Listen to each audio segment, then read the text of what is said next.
2023년 8월 9일 수요일 경제뉴스 모닝 브리핑을 시작하겠습니다. 연준의 매파 인사로 분류되는 존 윌리엄스 뉴욕 연방준비은행 총재가 2024년 금리 인하 가능성을 언급했다.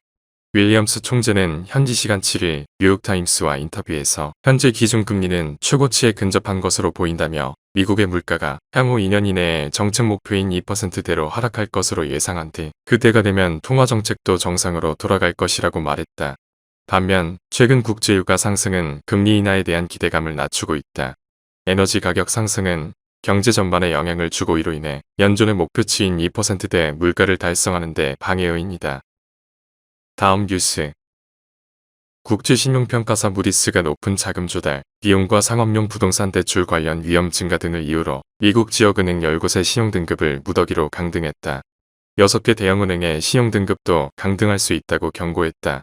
무디스는 이날 보고서를 통해 높은 자금 조달 비용, 규제 자본 약화 가능성, 사무공간 수요 약화에 따른 상업용, 부동산 대출 관련 위험 노출액 상승 등이 신용등급 하향 조정 검토를 촉발하는 요인이라고 밝혔다.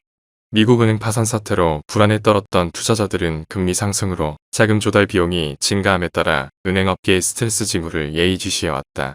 고금리는 은행의 자산 가치를 약화하고 상업용 부동산 관련 대출의 만기 연장을 어렵게 해서 은행의 재정 능력을 약화할 우려가 있어서다. 다음 뉴스. 8일 한국거래소에 따르면 이날 초전도체 테마주로 분류되는 몇 종목이 장중 20% 이상 상승하다가 오후 들어 한가로 추락하는 급등락을 기록했다.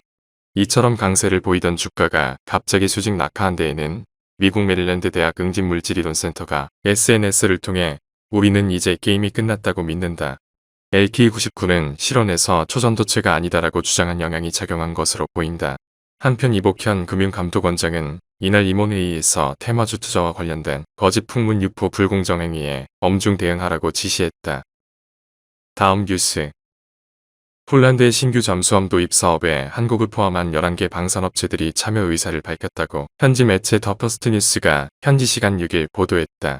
폴라크 대변인은 모든 입찰업체들이 각자의 분야에서 세계를 선도하는 기업들이라며 군비청이 이들의 제안을 철저하게 평가할 예정이라고 설명했다. 폴란드는 K방산의 큰손이라고 불리는 나라로 지난해 우리 방산업체들과 K2전차, K9 자주포, FA50 경공격기 등을 수입하는 계약을 맺었다. 다음 뉴스. 8일 한국거래소에 따르면 코스피 상장사 중 배당 수익률이 높은 50개 종목으로 구성된 코스피 고배당 50지수는 지난달 26일 이후 최근 2주간 3.5% 상승했다. 배당 성장성이 높은 50개 종목이 모인 코스피 배당 성장지수도 4.4%나 올랐다. 연말 고배당 업종으로 분류되는 증권통신은행지수는 더욱 가파른 상승세를 보였다. 전문가들은 고배당주가 예년보다 이른 랠리를 보이는 배경으로 최근 테마주 중심 장세가 이어지는 점을 꼽았다. 다만 하반기 실적 악화 우려가 제기되는 일부 증권주에는 보수적으로 접근해야 한다는 의견이 함께 나온다.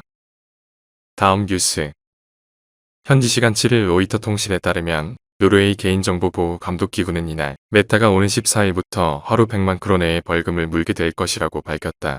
벌금 부과는 11월 3일까지 이어진다. 노르웨이 당국은 메타의 맞춤형 광고가 사용자 개인정보 권한을 침해한다고 판단했다.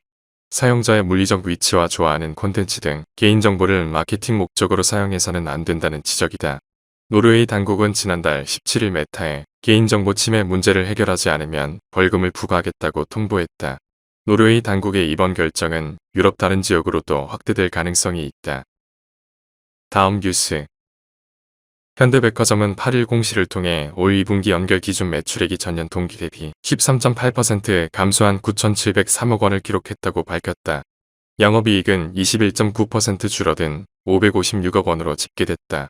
화재가 발생했던 프리미엄 아울렛 대전점의 일시적인 영업 중단 여파로 백화점 부문의 영업이익이 27.8% 꺾였는데 이것이 전체 수익에 영향을 미쳤다. 다만 하반기 대전점 영업 재개와 더현대 서울 루이비통, 판교점 디올 등 주요 명품 브랜드의 신규 입점이 반영돼 안정적인 매출 성장세가 지속될 것이라는 게 현대백화점의 전망이다. 면세점 부문의 경우 영업 적자 규모가 지난해 2분기 138억 원에서 올 2분기 8억 원으로 크게 줄었다. 다음 뉴스. 하나은행이 고시한 8월 8일 오후 9시 22분 원달러 환율은 1320원입니다. 시청해주셔서 감사합니다. 더 좋은 영상을 위해 구독, 좋아요 부탁드립니다.